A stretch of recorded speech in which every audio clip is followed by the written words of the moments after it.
Hi, welcome back to Quilting Color. My name is Shalina. Today, for my 15 minutes to quilt, I'm going to be working on my elephant parade quilt.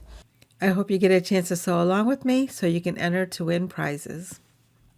Now you may be wondering why my parade is marching sideways on my design wall.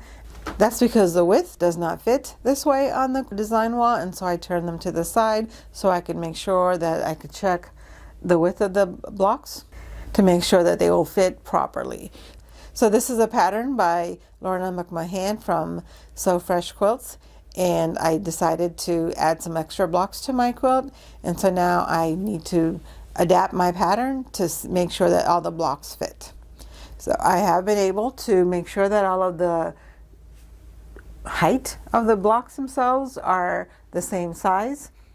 I had to do some adapting here on this particular block because of because of this cat, but after that everything else is the same height. But now I need to make sure that all of the width of the whole row is the right size. So I'm going to have to show you down here at the bottom. I tried to make all of them start at the same level at the top so that we could look at the bottom here, so we could see what kind of adaptations we're going to have to make at the bottom of this row, each of the rows. Let me move the camera down a little bit and pick up the camera. So as you look at the column, this column here, I'm labeling each one with the number of a pin to designate that this is row 1. And on this particular row, all of the blocks are sewn together.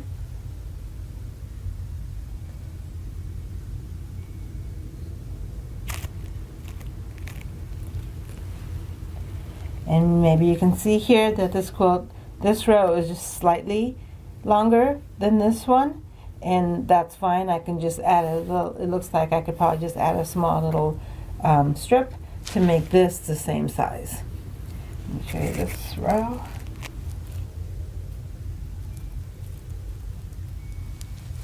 And you can see here that I had to add a coping strip to make sure that the bird and the cat fit at the same length.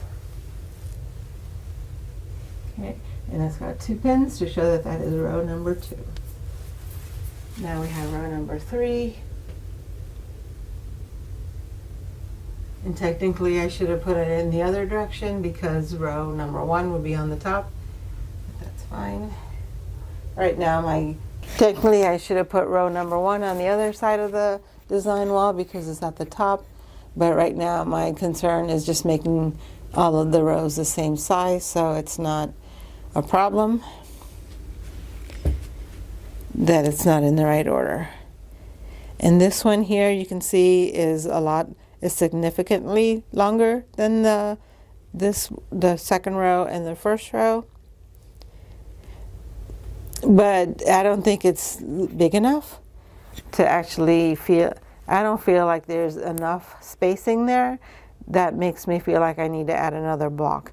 I could probably try to find something, but basically I think just adding a small sashing in front of the elephant will probably just do the trick. Just adding a sashing that's about this size, and that probably means that this row 1 will also need a small sashing, but that's just fine with me. And for row 1, I can add the sashing either on the front, either behind the monkey, or in front of the drummer to make that row the same size.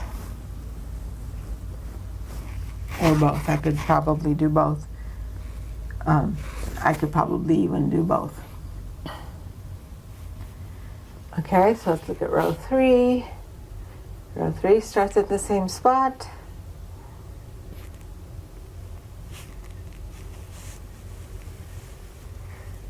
And as you can see, it's longer. I think I already showed you that one. Okay, let's look at row 4. So row 4 looks like it has a big space underneath it, but it's not completely sewn together. You can see here that this seam has not been made yet.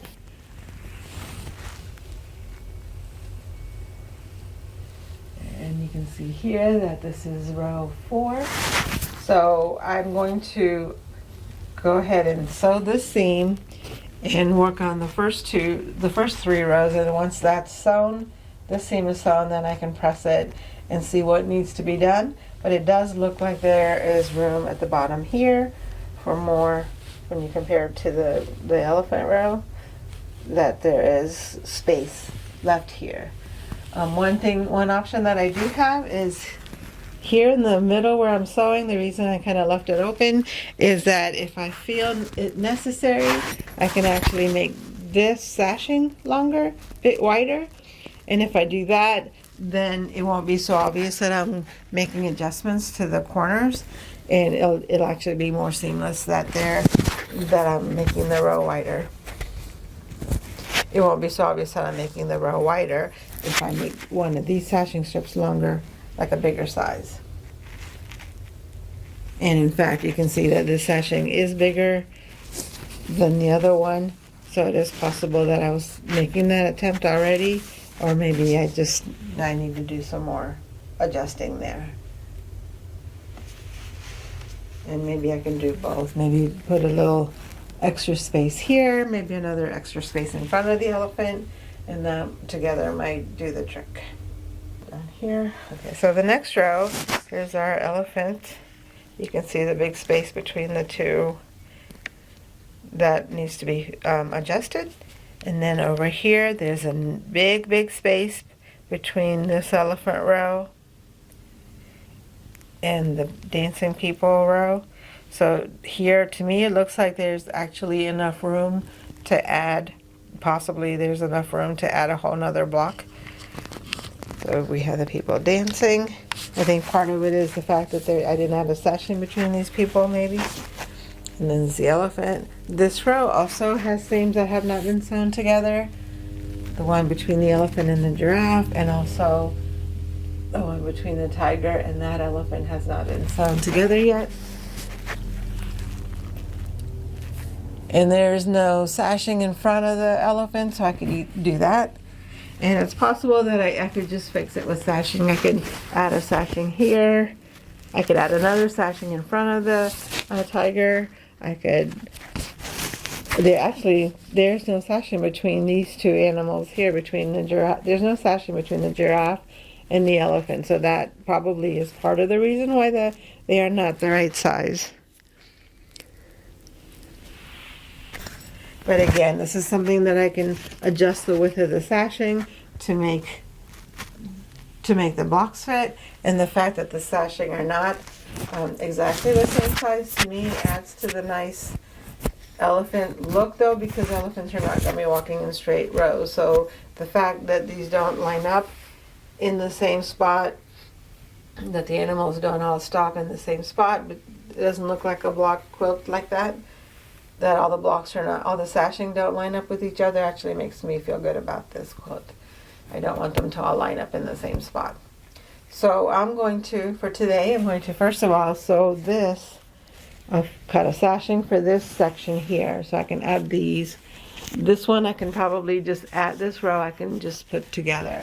And so once I sew this row 4 and row 5, then I can more properly decide on what to do with how much extra space that they need. And also I could add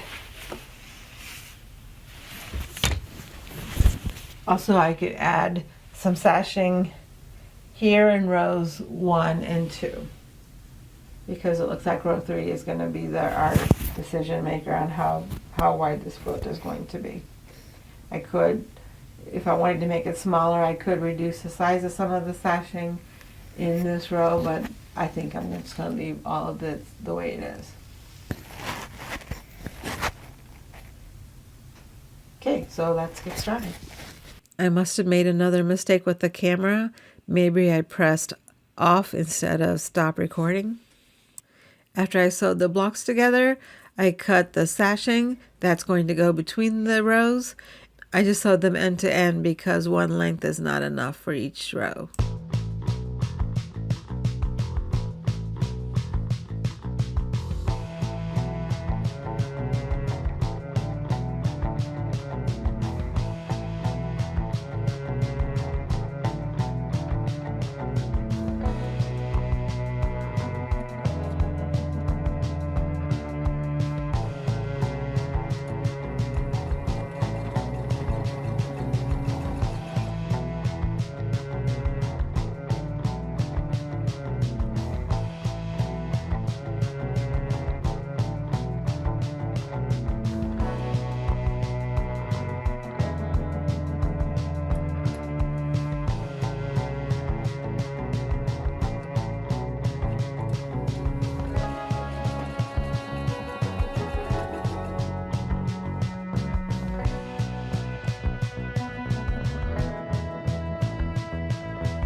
back to the design wall so we can see where we left off. Okay, I've gone ahead and sewn some pieces together and put them on the design wall.